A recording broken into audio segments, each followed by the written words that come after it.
Prince Noir. Il y a bien longtemps, dans une ferme paisible, naquit un très joli poulain. Sa robe était d'un beau noir luisant, à l'exception d'une patte blanche et d'une étoile sur son front. C'était un poulain calme et bien élevé qui adorait galoper dans les prairies. Les années passèrent et le poulain devint un étalon fort et fier. Il était temps pour lui de commencer à travailler. Un jour, un homme bon nommé Gordon vint à la ferme. Il vit le beau cheval noir et décida de l'acheter et de l'emmener dans sa propriété. Avant qu'il ne quitte la ferme, on apprit au jeune cheval à porter une selle et à être monté. Puis vint l'heure de ses premiers fers à cheval. Il était très fier et impatient de les essayer. Le beau cheval était prêt à quitter la ferme. Il dit au revoir aux prairies où il avait tant galopé et aux gens qui avaient bien pris soin de lui, et puis il fit ses adieux à sa mère. Elle lui dit d'être doux et bon et lui donna une dernière caresse du bout du nez.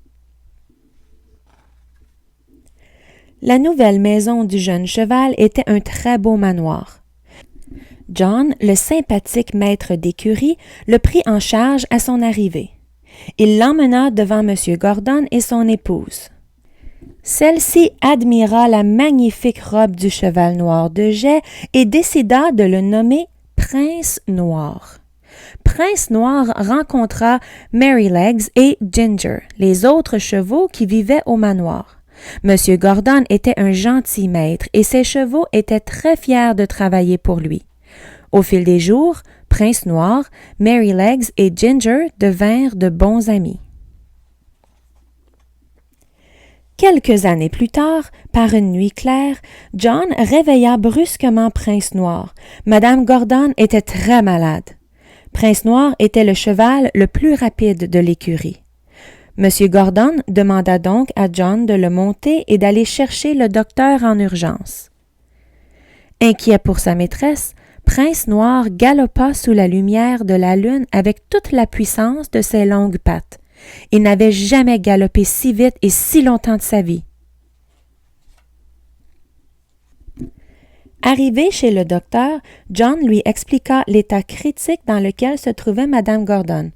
Il fallait absolument que le médecin la voie rapidement.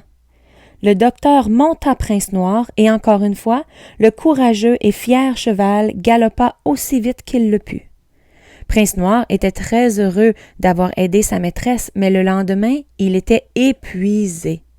M. Gordon le remercia pour ses incroyables efforts et le laissa se reposer pendant une semaine. Tom, un garçon d'écurie qui adorait Prince Noir, prit bien soin de lui. Malheureusement, la santé de Madame Gordon restait fragile et M. Gordon décida donc de déménager dans un endroit plus chaud.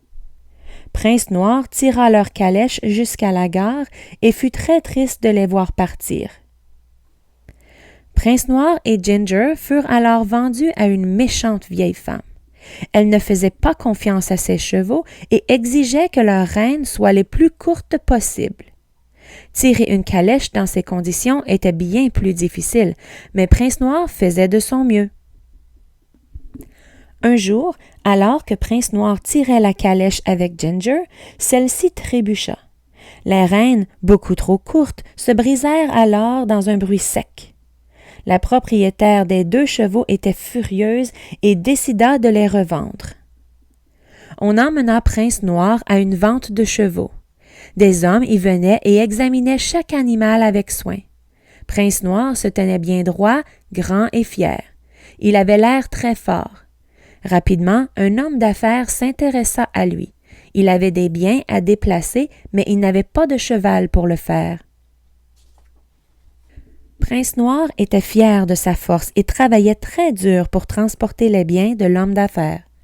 Malheureusement, celui-ci n'avait besoin de lui que temporairement, et Prince Noir fut rapidement revendu.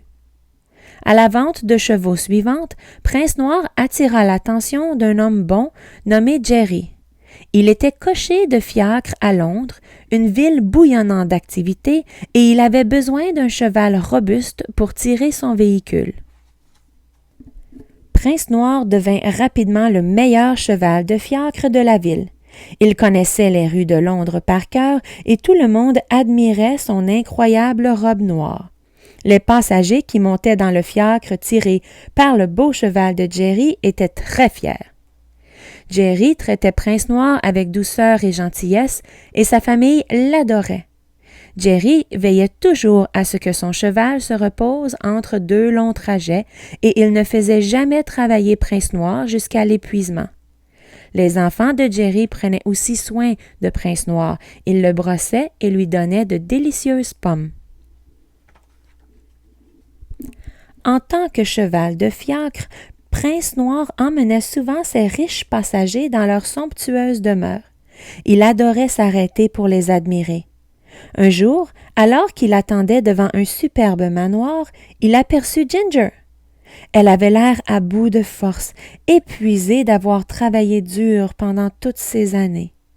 Il lui souhaita bon courage et espérait qu'elle se porterait bien. Après cette rencontre, Prince Noir apprécia encore davantage la bonté de Jerry. Un jour, Prince Noir et Jerry se rendirent à la demeure d'un homme d'affaires très irrespectueux. Il dit à plusieurs reprises au pauvre cocher qu'il était prêt à partir, mais il ne sortit jamais de chez lui. Jerry avait attendu dans le froid pendant des heures. Le lendemain, Jerry tomba très malade. Afin de se soigner, il devait suspendre quelque temps son activité de cocher. Jerry était très triste de devoir se séparer de Prince Noir. Le nouveau propriétaire de Prince Noir le faisait travailler très dur. Il chargeait sa charrette plus que de raison et fouettait Prince Noir si celui-ci avait le malheur de trébucher et de faire tomber la cargaison. Malgré sa force et sa fierté, le beau cheval noir ne pouvait pas accomplir ses tâches. Il fut revendu une fois de plus. Dans une nouvelle vente de chevaux, Prince Noir aperçut soudain un visage familier. C'était Tom, le jeune garçon d'écurie qui travaillait pour M. Gordon des années plus tôt.